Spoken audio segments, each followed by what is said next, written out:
vez mais urbano, a mobilidade se apresenta como um dos maiores desafios e oportunidades para as cidades do futuro. A revolução do transporte não envolve apenas as novas tecnologias como os carros autônomos. Pessoal, por favor, vamos dar continuidade. Em um mundo cada vez mais urbano, a mobilidade se apresenta como um dos maiores desafios e oportunidades para as cidades do futuro. A revolução do transporte não envolve apenas novas tecnologias como os carros autônomos, mas também o resgate de soluções mais sustentáveis, como as bicicletas, que ganham cada vez mais espaços nas grandes metrópoles. Neste TED, vamos explorar as diferentes formas de transporte que estão transformando a maneira como nos deslocamos e como elas podem nos ajudar a criar cidades mais inteligentes, sustentáveis e acessíveis. Para isso, contamos com Pablo Souza, especialista em mobilidade urbana e ex-diretor de planejamento de transporte da Prefeitura de Salvador, que dirigiu projetos como o BRT Salvador e o Plano Cicloviário. Com sua vasta experiência em grandes eventos como a Copa do Mundo, de 2014, e os Jogos Olímpicos do Rio 2016, Pablo trará uma visão sobre como essas novas alternativas de mobilidade podem impactar não só o dia a dia das cidades, mas também os grandes eventos. Prepare-se para uma conversa sobre como o futuro da mobilidade urbana já está sendo desenhado hoje. Por favor, Pablo.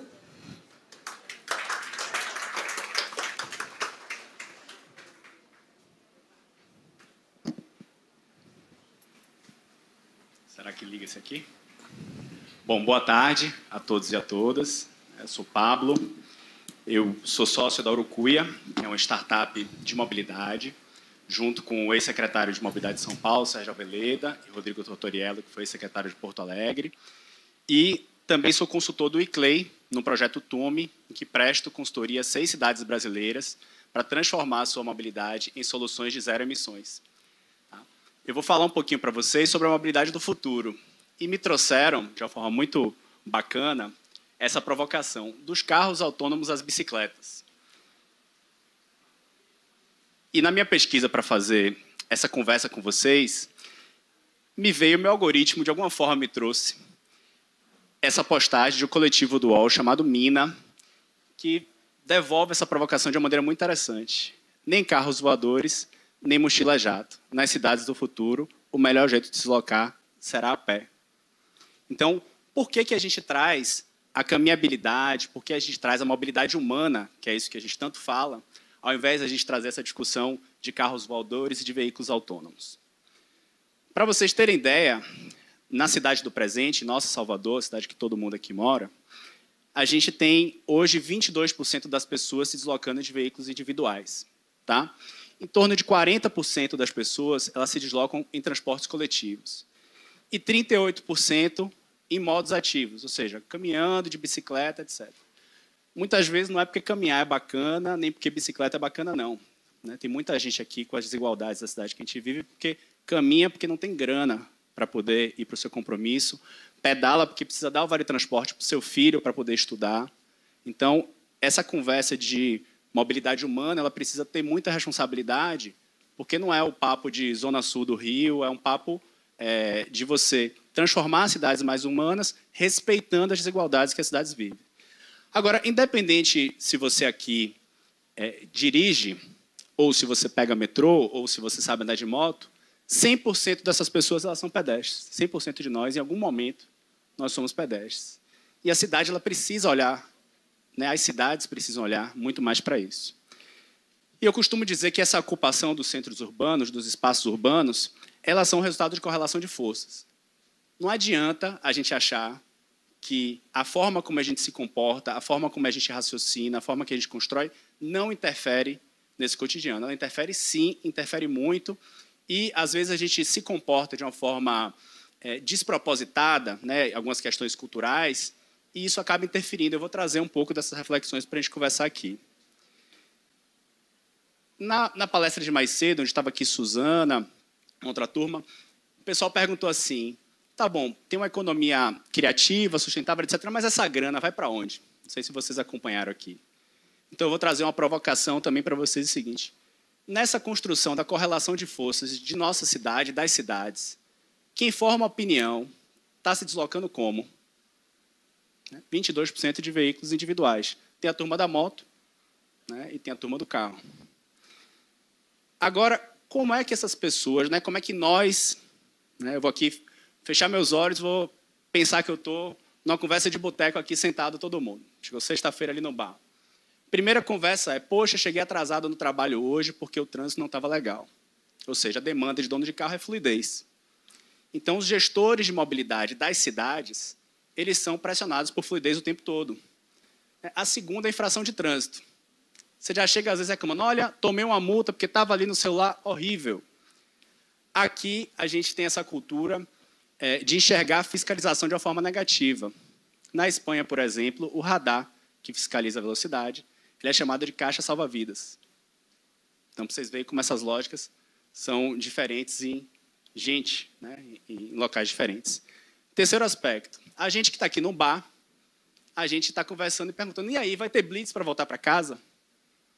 Todo mundo é grandinho, todo mundo sabe que não pode beber e dirigir. Ah, poxa, tem blitz, que chato. Né? Então, essas são algumas das principais demandas. Eu vou acrescentar a isso outras duas. Eu tive a oportunidade de trabalhar dirigindo o planejamento operacional do BRT de Salvador, e a gente passou a implementar faixas exclusivas para ônibus, que são modais de alta capacidade que atendem gente pra caramba. E outro dia eu estava pegando um Uber e o rapaz do Uber falou assim, poxa, aqui o trânsito está meio ruim, se tirasse essa faixa de ônibus, eu podia usar essa faixa aqui e estava tudo legal.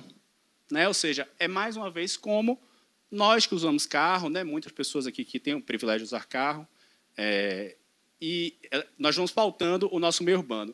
E a ciclofaixa da mesma forma. Então, tem muita gente que fala assim, poxa, botou uma ciclofaixa ali, não tenho mais onde estacionar meu carro. E aí eu volto à pergunta, o trabalhador, né, que serve muitas vezes a vocês, a nós, a pessoa que está reclamando, ele, quando vai fazer uma entrega, né, a pessoa fala assim, poxa, você quer que eu largue a minha Land Rover para pegar uma bicicleta? É isso que vocês querem me convencer? Não, eu quero que você convença que tem alguém que já está andando de bicicleta e que ele precisa ter espaço nesse cenário urbano. Né, aqui, italiana do Movimento Salvador vai de bike, uma colega nessa caminhada, e essas pessoas, muitas vezes, elas não servem através do iFood, né, elas servem porteiro do prédio, muitas vezes vai de bike, como eu falei, para deixar o cartão de transporte para o filho. Então, essa construção, essa correlação, ela precisa ser mais humana. Então, uma das principais tendências da cidade do futuro é ser mais humana. Eu tive a oportunidade de passar 2 meses esse ano em Dallas, no Texas, nos Estados Unidos, onde eu organizei a mobilidade da Copa América. Essa é a mobilidade em Dallas. Tem uns 15 desses ao redor da área urbana de Dallas, no centro de Dallas. E qual é a consequência desse tipo de construção urbana que a gente está falando para a vida das pessoas que moram nessas cidades? Tem um áudio aí, se puder. Years. Number 5, Highway I-35E in Dallas, Texas, between exits 420 and 430B, with 118 fatal crashes and 128 deaths. Number 4, Highway I-30 in Dallas, Texas, between exits 45B and 55, with 130 fatal crashes and 138 deaths. Number 3, Highway I-95 in Hollywood, Florida, between exits 18 and 27, with 132 fatal crashes and 146 deaths. Number 2, Highway I-35E in Dallas, Texas, between exits 430C and 440B, with 136 fatal crashes and 144 deaths. Esse é um vídeo sobre as 5 estradas mais mortais dos Estados Unidos. 3 estão em Dallas. A primeira está em Houston, que está do lado, é igual. Um dia normal em Dallas. Vou abaixar um pouquinho só.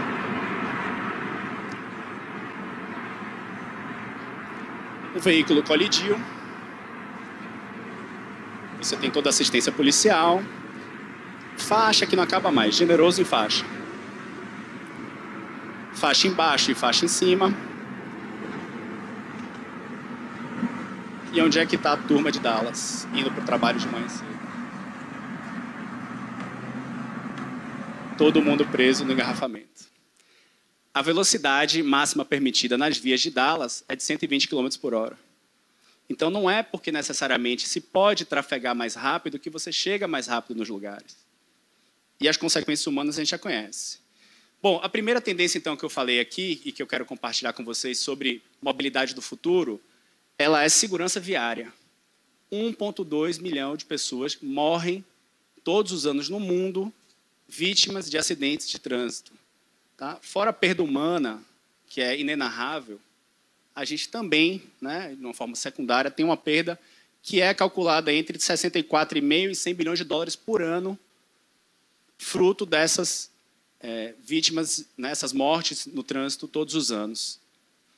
Agora, tem um gráfico, esse gráfico, assim, Léa estava falando dos desejos dela, de educação, etc. Esse gráfico é aquele gráfico que eu acho que todo profissional de mobilidade ele queria que falasse na escola. Você tem aqui uma via de 30 metros e você tem uma gradação de impacto. Primeiro, qual é o principal propósito da modalidade? É preservar a vida. Não é você chegar mais rápido no seu trabalho, apesar dos compromissos, é preservar as pessoas. As cidades são feitas para isso. Se um carro identifica um pedestre a 30 metros de distância e ele freia, estando a 60 km por hora, o risco de morte dessa pessoa ele é muito alto. Tá? A 50 km por hora, o pedestre ele é atropelado e ele tem ferimentos e chances de sobrevivência. A 40 km por hora, o veículo consegue parar a tempo de evitar o atropelamento. Então, quando a gente vê a prefeitura, as prefeituras, né, para não fulanizar aqui, reduzindo a velocidade na cidade, acalmando o trânsito na cidade, esse é um propósito importante. Né? Eu tenho muita alegria hoje aqui, que a minha mãe está aqui, me prestigiando, e em 2004 minha mãe foi atropelada, né, na Rua da Graça. E ela acredita estar viva aqui conosco hoje, a fé dela, e eu concordo muito com ela. Mas a ciência também tem uma resposta. A Rua da Graça é uma rua de 50 km por hora. Tá? Minha mãe foi ferida e está aqui viva, está aqui bem. Beleza? Como é que a gente traduz isso aqui para Salvador, então? A gente tem um mapa de calor que a Transalvador faz no relatório de segurança viária, que identifica as principais vias. A via com mais acidentes, a Avenida Paralela. Vai o prefeito de Salvador tocar no assunto que amanhã a Paralela vai reduzir de 80 para 50 km por hora para salvar vidas. Quem aqui concorda? Entende? Então, assim, essa é a forma que a gente também molda. É a avenida com mais mortes no trânsito. E essas mortes elas são preveníveis. Então, essa conversa é uma conversa que precisa acontecer, e não baseada em indústria da multa. Deixa eu seguir aqui, que o tempo é curto. Eu ainda tenho 2 temas que eu quero falar para vocês. Primeiro, como a gente pode subverter essa lógica? Redesenhando as cidades para as pessoas. Quem lembra aqui como é que era o Farol da Barra antes dessa intervenção?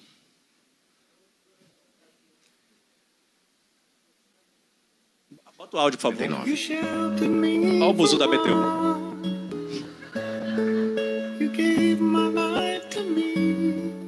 A moça com a agendinha.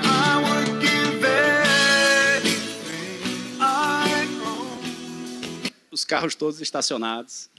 Quem é que imagina isso hoje? Quando foi implementar, foi um escândalo. Nossa, mas vai tirar aqui carro, como é que faz? E hoje, aposto que todo mundo aqui já usou. E gosta, etc. Então, esse é um cenário que a gente encontra em várias ruas de Salvador e de outras cidades que a gente convive. Isso aqui é onde a gente pode chegar. Redesenhando rua. Redesenhar a rua, você arboriza, porque pedestre nenhum anda no calor e na chuva das cidades que a gente frequenta aqui no Brasil. Você equilibra um pouco mais os espaços.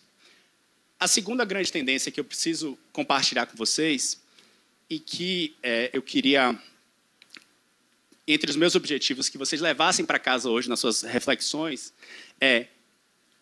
essa imagem, ela é uma imagem do que a gente tem hoje em Salvador, em muitas vias, que são vias orientadas ao carro. Ela atende, em média, 12 mil pessoas por hora. Esse é um estudo do GDCI, da Bloomberg, do bilionário Michael Bloomberg, que capta a grana da galera para poder ajudar a gente em projetos para a gente melhorar a segurança viária, o redesenho urbano das cidades. Essa rua, ela me lembra muito, por exemplo, a Avenida ACM. A Paralela ainda tem uma área extensa, tem as marginais, etc. Ao redor, chega ali na Universo, onde era o Bradesco, tudo morre, você não tem vida, você não tem nada acontecendo. E aqui, vamos dizer, uma rua multimodal, que cabe 30 mil pessoas por hora. Eu faço analogia com o Manuel Dias da Silva, em que você tem 300 farmácias e você tem outras opções também, tem cursinho, etc. Então, a rua multimodal, ela atende muito mais pessoas do que a rua orientada a carro. E essa é uma conversa que as cidades precisam ter. Essa é a mobilidade que a gente precisa construir para o futuro. Quem aqui conhece o Doron? Bom, a prefeitura fez um projeto aqui com a Bloomberg chamado Caminho Legal. 81% das pessoas que usam as ruas do Doron, elas são pedestres, né? Para a grande maioria dos percursos. E aqui tem uma fala muito interessante, não sei se quem está aí atrás está conseguindo ver, que é: elas não têm área de lazer, não têm um espaço próprio para elas. Os carros também estacionam nos lugares onde os pedestres passam. Então, o carro não só passa, mas o carro empurra os pedestres para fora. E 82% dos cuidadores entrevistados disseram que era improvável que pudessem levar seus filhos para brincar nas ruas. A gente vive numa cidade que passa problemas graves de segurança. Eu vi Maurício Magalhães mais cedo falando aqui que a gente precisa ocupar os espaços públicos. Óbvio que tem toda uma responsabilidade, a gente tem consciência do que a gente vive, mas um projeto que revitalize, que traga a cidade de volta para as pessoas, sobretudo nos bairros, né, mais periféricos da cidade, onde isso é mais agravado, ela traz vida. E aqui, como é que ficou o Doron no Caminho Legal? Você tem os bares com o avanço da calçada, você retirou o estacionamento e permitiu que as pessoas ocupassem mais as vias. Aqui tem uma outra fala, eu achei muito incrível. Eu fui dando uns prints do vídeo do programa, e as crianças e a comunidade pintaram em conjunto toda essa avenida. Escolheram um tema, que foi o tema Fundo do Mar, e num bairro periférico de nossa cidade, isso já é realidade. Aí o prefeito se animou e reformou a escola, reformou o posto de saúde, e é desse jeito que vai se virando o jogo. Essa é a mobilidade do futuro no bairro do Doron. Bom, eu vou falar rapidamente aqui do Comuna 13, porque meu tempo já está chegando para o final. O Comuna 13 é uma outra experiência que eu entendo como uma tendência de mobilidade no futuro, e que é feita aqui na Colômbia e Medellín. Imagina aqui que a turma chega e fala: olha, em Salvador agora vai ter escada rolante em favela. Aí todo mundo fala: meu Deus, que absurdo. Acho que vai ser a nova sacola de plástico. Então aqui, o prefeito de Medellín, ele implementou escadas rolantes em comunidades, mas ele não colocou só a escada rolante. Ele pegou os patamares, né? Se você observar aqui, tem um prédio grande, lá no final tem outro prédio grande. Centros comunitários, arte, cultura, educação. Nos patamares, onde as escadas vão se enquadrando, ele desenvolveu capacidades com o equivalente ao Sebrae de Medellín. Então, a turma daqui é dona da barbearia, do mercadinho, da farmácia, do picolé, e 9 a cada 10 turistas que vão a Medellín visitam o Comuna 13, que é a maior experiência de urbanismo social da América Latina hoje. Aqui mais um take dessa filmagem. E, por último, para encerrar aqui a terceira tendência, eu já falei de segurança viária, já falei um pouco de reurbanização, eu preciso falar sobre mobilidade sustentável. E aí eu quero fazer mais uma pergunta a vocês. Quem aqui tem carro? Eu não estou vendo, aí tem uma turma. Tá. Quem aqui tem carro flex? Quem aqui abastece com gasolina? Pronto, então vamos começar essa conversa daí. Sempre quando eu vou falar em mobilidade de zero emissões, ou mobilidade elétrica, né, que é muito do que se fala hoje, porque é o único modal que permite zero emissões, todo mundo sempre fala: ah, mas tem alguma coisa de Dendê que vai fazer ali e vai revolucionar. Eu sempre pergunto: sim, mas seu carro é flex, você bota álcool? Não. Pô, você tem um carro de 100 mil reais, hoje um Onix popular é 100 mil reais. De 200 mil reais, Léa falou uma coisa muito legal aqui. Quem tem grana tem que botar grana, tem que contribuir para o meio ambiente de uma forma efetiva e tem que levar essa mensagem para os outros. O álcool, ele gera 90% a menos de CO2 do que a gasolina. A diferença de um tanque de álcool para um tanque de gasolina é 10, 15 reais, 20 se seu carro tiver um tanque muito grande. O que é 15 reais a cada abastecimento para a gente poder colaborar efetivamente, para a gente poder ter uma mitigação dos efeitos das mudanças climáticas e todo o resultado positivo que isso traz na nossa sociedade? Bom, esse é o inventário de gases de efeito estufa em Salvador. A maior contribuição dos gases de efeito estufa em Salvador, ela é do transporte. Ela é dessa galera aqui. Porque todo mundo se transporta, independente de ter carro ou não. 58% ele vem do transporte de pessoas e também do transporte de carga. Então, a gente pede ali pelo Amazon, etc., transporte. Pede o móvel, compra na internet, transporte. 60% transporte. Isso traz para o transporte uma responsabilidade imensa de trazer também resposta para tudo isso que está acontecendo aí. Sem engajar o transporte, né, tanto nós nos engajarmos com o que é possível. Não estou falando para ninguém comprar carro elétrico, estou falando, reflita se há a possibilidade, né, de você, se seu carro couber, usar uma outra fonte de combustível. E aqui eu queria falar para vocês sobre alguns aliados, sobre como fazer isso, caminhando já para o fim da minha apresentação. Vocês sabiam que um ônibus elétrico ele tem um impacto positivo equivalente a 2.700 a 4.500 árvores por ano? Aí eu botei assim, ó, aliado, não substituto. Para depois ninguém tirar uma foto e falar, porra, esse cara está falando para botar ônibus elétrico, esquece a árvore. Não é isso. Então, ele é um aliado importante. Tá? E como fazer? E aqui eu quero trazer uma mensagem de quem trabalhou na prática, né, na Prefeitura de Salvador, e tem muito orgulho de uma das entregas que participou. Esses são os 8 BRTs elétricos que funcionam hoje. É a terceira maior frota do Brasil, com 8, Salvador. Né, pede para São Paulo. E a segunda eu me esqueci agora, mas já eu lembro. E nós começamos com 8. Mas a Prefeitura de Salvador, antes de deixar a Prefeitura para trabalhar na Copa América, nós assinamos com o Banco Mundial um empréstimo de 75 milhões de dólares para comprar ônibus elétricos. Dá mais ou menos 100 ônibus elétricos. Aí fala, pô, Pablo, mas um ônibus elétrico desse custa 2,5 milhões de reais. E um ônibus Euro 6, hoje, que é o a diesel, que funciona nas ruas, os mais novos, ele custa 800 mil reais. Como é que se convence os gestores públicos a trocarem ônibus de 800 mil reais por ônibus de 2,5 milhões? E a resposta ela é muito simples. Ela vem da política pública. Então, agora, a gente viu a COP, né, que teve lá em Baku, e o Fundo do Clima, que, para quem está ali na prática desenvolvendo, ele é uma realidade. Os bancos multilaterais captaram dinheiro nesse Fundo do Clima e a gente tomou esse dinheiro do Banco Mundial a 3% ao ano. Hoje, se você vai tomar qualquer empréstimo, qualquer empresário de ônibus vai tomar um empréstimo, é 20% ao ano. Então, essa diferença de 17% sobre um ônibus a diesel de 800 mil e 3% no ônibus elétrico de 2,5 milhões, no ciclo de 6 a 7 anos, o elétrico já passa a ser mais vantajoso. Então, esse é um exemplo de política pública que vira esse jogo. E o último slide, que a moça já levantou 3 vezes a plaquinha para mim. E para responder a vocês sobre como eu enxergo a cidade do futuro, eu trouxe aqui um exemplo de Fortaleza. Fortaleza é um grande case de sucesso no mundo sobre mobilidade, está aqui do nosso lado. É uma cidade que tem uma realidade muito parecida com Salvador, é Nordeste também, tem uma grana mais ou menos parecida, população parecida. E olha como é que está harmonizado o espaço público. Pedestre, bicicleta, tem um carro passando aqui, tem mais pedestres por lá. Então, as cidades elas precisam ser devolvidas às pessoas. E nós, né, as cabeças pensantes, vocês que estão aqui, todos nós que estamos debatendo juntos, temos um papel importante para levar essa mensagem e para poder virar esse jogo, tá bom? Muito obrigado.